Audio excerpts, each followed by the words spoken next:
Hi, I'm Beth, and this is Summer, and we are Chic Crochet. I think my Swift is here.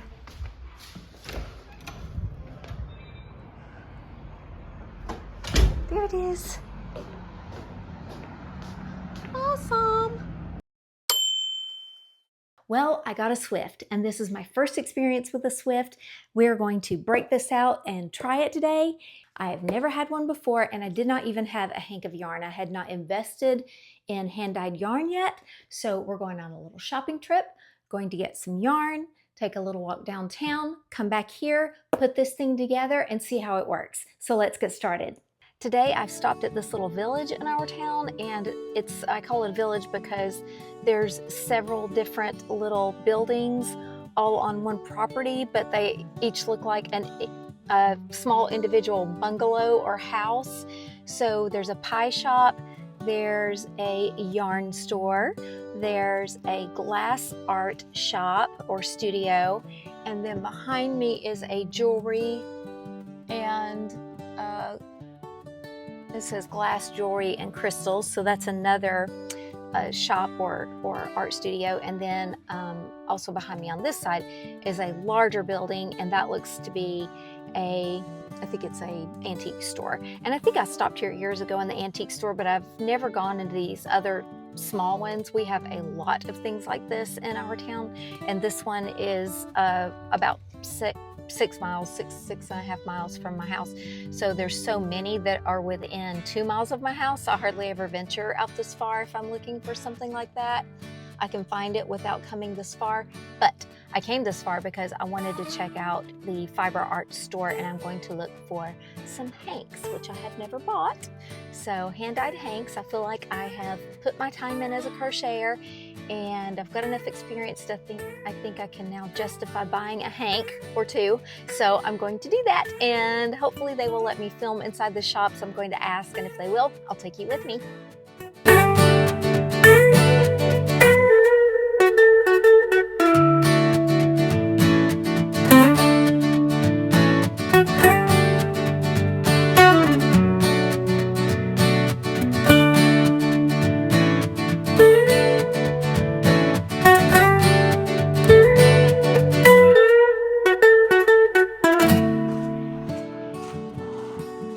Is this?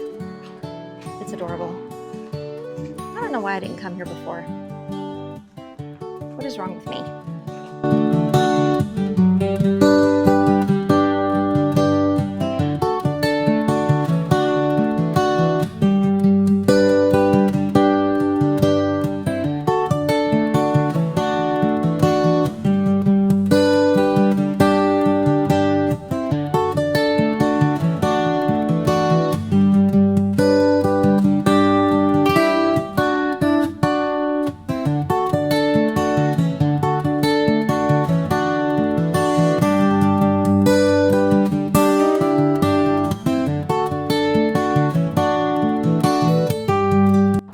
Is what I purchased.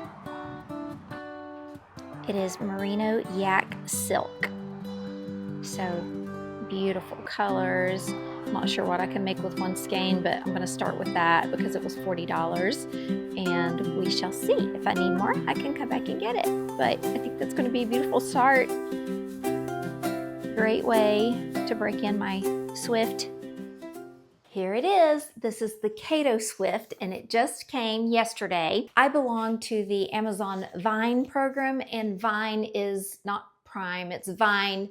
V as in Victor, I, N as in Nancy, E, Vine. And Vine is a program where Amazon will send you free items to review. So it's not like a brand deal. You are not given anything monetary other than just the item, and they will send you these things on items that are new, or maybe it's a new seller and they're trying to, I guess, vet them. They're trying to see if it's a seller that they want on the Amazon platform, and you have to be invited to Vine. You cannot apply for it in any way, and I didn't even know what it was when I was invited. I had no idea. I actually thought it was a scam. I got an invitation, and then I looked into it and I saw it was a legitimate program. So I am a part of Vine, and the Kato Swift was something they offered me, so I accepted it. and I have not opened the box at all, so we're going to do that together. It's just something I never bought because I wasn't sure if it's something I needed, and I probably would not have bought it unless I really got into hand-dyed yarns and that became something that I really wanted to start using a lot more. But up until now, that hasn't been the case, so it just wasn't something I was going to invest my money in. But if they offered it to me for free, yes, I will take it. So that is how this happened. And it is all wood. I'm surprised. It said that it was wood on the description, but I was a little skeptical. But it does appear to be a very nice solid wood. It's not a composite, it's real wood. So far, it's very cool. It does come with a little leaflet of instructions, and also this hardware was in the package. So just at first glance, the setup seems to be very easy. The 2 pieces of hardware is all I need to do. There's nothing else in the box. So I'm gonna put back the instructions and put back the bubble wrap, and let's set her up. It has an elastic band around it that is branded Decado. That's really nice that it's not just something disposable, because I think this band is something I will want to keep in order to fasten it back into place and be able to store it. I'm going to lower you down so you can see what I'm doing. There are 2 screws, and they're calling this longer one screw 1, and it's going into this part here. It's going to fasten the Swift onto the table. So you just put this through the bottom here, and then it's going to give you a rubber cap to put on the top of it to protect your table. So I've got it up about halfway, and now I'm going to put on the cap. And when I put it onto the table, that screw is going to keep it from scratching the surface of my table. So I'm going to tighten it. And this table, well, this is my desk, and it's not an expensive desk. If it were something I didn't want to scratch, I might put a piece of felt or something right here to protect it on the other side too, but it's not really something I'm worried about. It seems to be really secure, and now you're supposed to put the other screw in this piece here.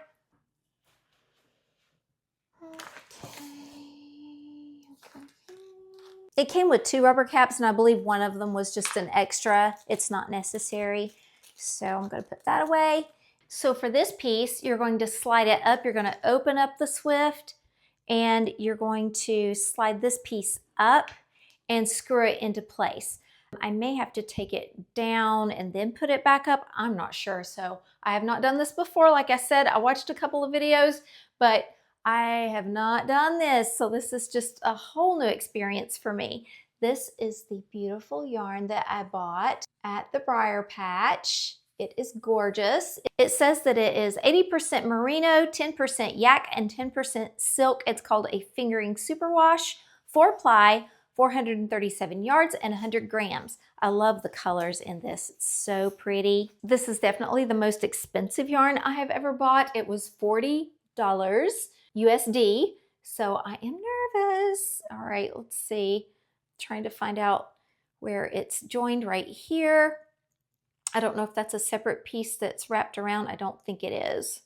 Not sure how that works. I'm just going to clip it where it's joined together right here in a knot. That's what's holding it together. That's scary. Let's see, does this come out? No. All right, how do we untwist this? I wish you were here to give me feedback and tell me. It seems to be coming undone. Oh my gosh, this is so stressful. I didn't realize how scary it was going to be to open this up. Not open up the Swift, but the ball of yarn. All right, so now I see that I should be raising this up higher to stretch it out where it's going to fall off the Swift. That worked really well to open it up, and now it's going to be held into place, so that's neat. The Swift is working great. I have no problem with the Swift. The yarn itself, I'm terrified of, just because I'm so scared of ruining it. Now I have found another tie on this side. So do I cut that loose too? I assume so. Don't know why it has more than one, but I'm gonna give it a little clip and pray that I have done the right thing. I don't know where the end of the yarn is to start. I don't think where I'm clipping is the end of the yarn. Maybe it is. These pieces are meant to be removed, so that makes it a lot easier. Well, it just makes it a lot less scary. So I'm gonna clip, I've seen another one, I'm gonna clip that one And so far I have found 3 of these pieces where it's joined together. All right, that one is loose, so I think this might be the actual end of the yarn where I'm supposed to feed it onto my ball winder, not the piece that ties it together. And then I clipped this one over here. I'm praying that that comes out and it's not something that I should have not clipped. So that piece came out, and I assume that this piece here is the part I'm supposed to start with. So let's hope I'm right. Now we're gonna get out my ball winder. This ball winder is not a Kato, but I believe it is identical to the Kato. I think it might even be manufactured by the same company. It's called Etcoki, Etcokei. And the reason I think it might be manufactured by the same company is because the brand photos appear to be identical, and all of the parts on this ball winder look identical to me to the Kato. I think I have these too close together, so I'm going to move the Swift over to this side of the desk. Then I'm going to bring the ball winder over a little closer to it. So if you're thinking of getting either of these pieces of equipment, I might be making it look more difficult than it actually is. As far as attaching them to your desk or table, you just need a solid surface that has a lip or a gap on it of maybe like that, an inch or 2, or even less. It would fasten on to 3/4 inch, which I think this desk is probably 3/4 inch. You just need something that it will fasten onto with a lip. So if you had a large solid desk or surface that did not have a lip where it could fasten, that would be the only thing. But most of us have a table, bar, desk, or something in our home that this would fasten to. So that part is super easy. And I think both, well, I know my ball winder is very easy to store. I just take it off and I put it in a drawer. And the Kato Swift seems to fold up really flat. It's kind of long, but it folds into a fairly small cylinder shape. So if you have a drawer that you could put it in, I think this is not going to be a big deal to store it. And it is not electric. It is just completely manual. But my ball winder, on the other hand, it is electric. And we're going to be plugging that in so we can get it working. So I have got this on. I'm going to give it a couple of turns by hand just to make sure that it is turning and everything is going to go easily. That seems to be functioning properly. I do have a manual ball winder, but I've had some problems with my elbow lately and I can't use it. I could use it, but it hurts too much, so I'm going to use the electric one. Here we go. Moment of truth.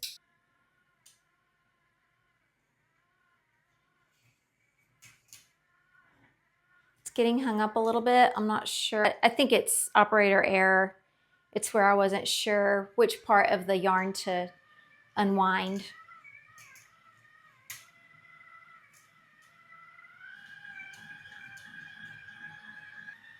Seems to be going okay.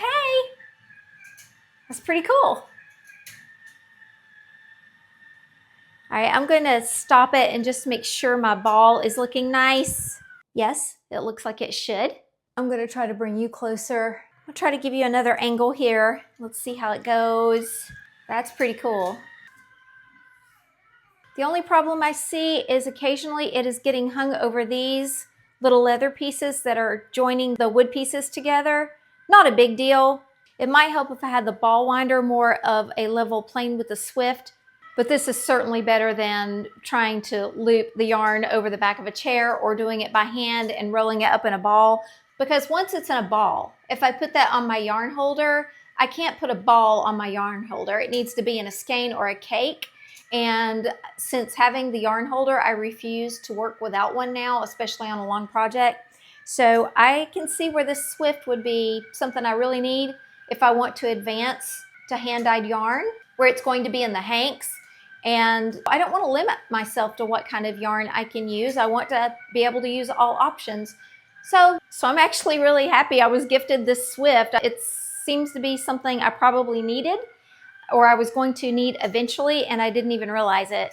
I'm holding it up with my finger here just to change the tension so it's not getting hooked over those little leather pieces that's joining the wood together. And that's no big deal. Again, if I had the ball winder on a more level plane with the Swift, I don't think it would be catching right there. So this is just trial and error. I'm just learning. One thing I'm noticing, I'm actually shocked at how much yarn there really is in this hank.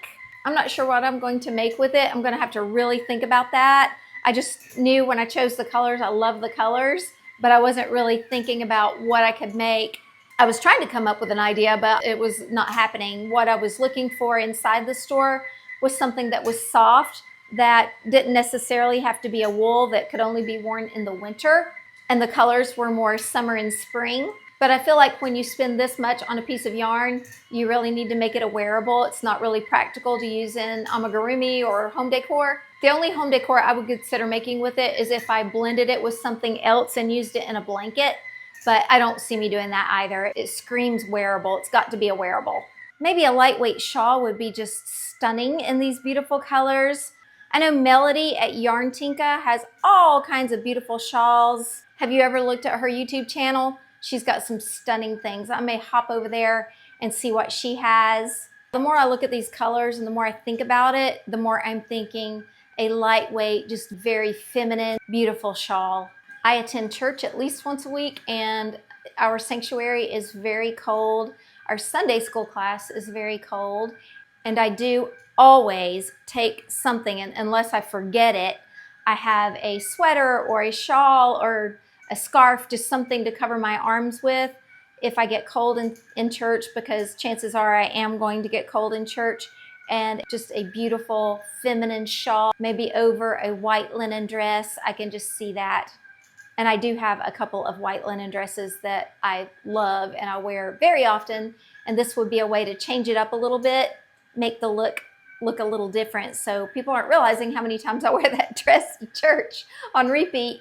I'm just watching this Swift and it's hypnotic. It's so pretty. Just the whole design is just such a pretty thing. They're kind of expensive, so not knowing how often I was going to need it or use it, I was very hesitant to buy one. And again, it was on my list of future purchases, maybe, but I didn't see it in my near future until it was offered to me for free. And I'm really glad I jumped on it. I think that would have been a regret, especially knowing now what I know, how cool this is, and how fun it is to finally own some hand-dyed yarn in a hank. I think that would have been a big regret had I not taken them up on this free offer. I'm glad I accepted it. We're almost at the end, getting there. I'm going to slow it down so it's not winding so crazy. We're almost there. Okay, yeah. We did not get a single tangle, not a tangle to be had. The only thing was, if you can see these leather pieces right here, the yarn did catch over that. And now that I'm looking at it, I don't think that is leather. It's a twine, but it looks like leather. Anywho, the yarn was catching over that every now and then. That's why I was holding it with my hand. And I think I had the ball winder up a little bit where it was pulling straight out instead of down. That wouldn't have happened. But the Swift itself, it wasn't the fault of the Swift. The Swift is incredible. Isn't that beautiful? Just the whole motion of it is so pretty. Now let's take the Swift off of the table and see how difficult it is to store. So I'm guessing I would just screw that all the way in to make it as compact as possible. And then I would take this and loosen it so I can close it back up. There we go. And I'm going to tighten that back up so it doesn't slide back up the pole. And that was really easy. Let's see if this is difficult to get on. So the band is probably the most tricky part to do, which also is not that bad. And I'm going to slide it down. That's cool. So now I can store this in a drawer, or it's probably going to go in the bottom of my arched cabinet because that is a really big space down there with lots of storage. But I'm really happy with this. Now, I don't have any other Swifts to compare this to, so I have no clue.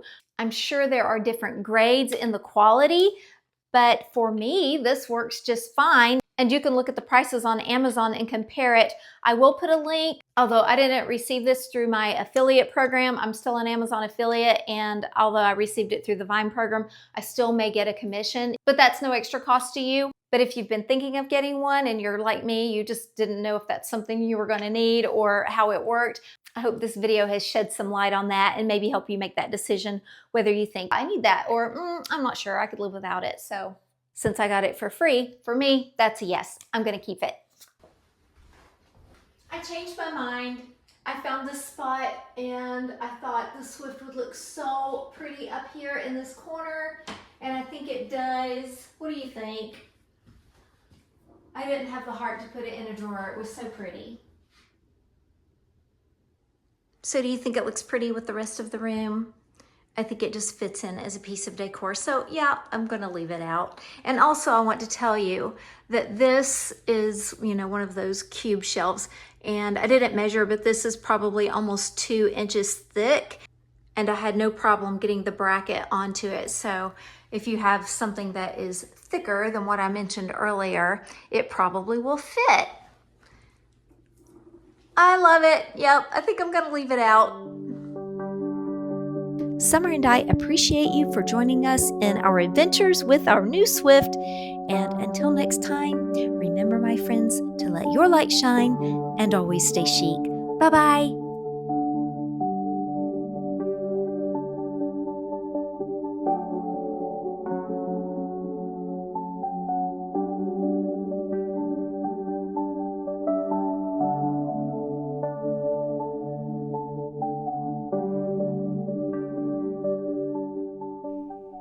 Chic, chic crochet.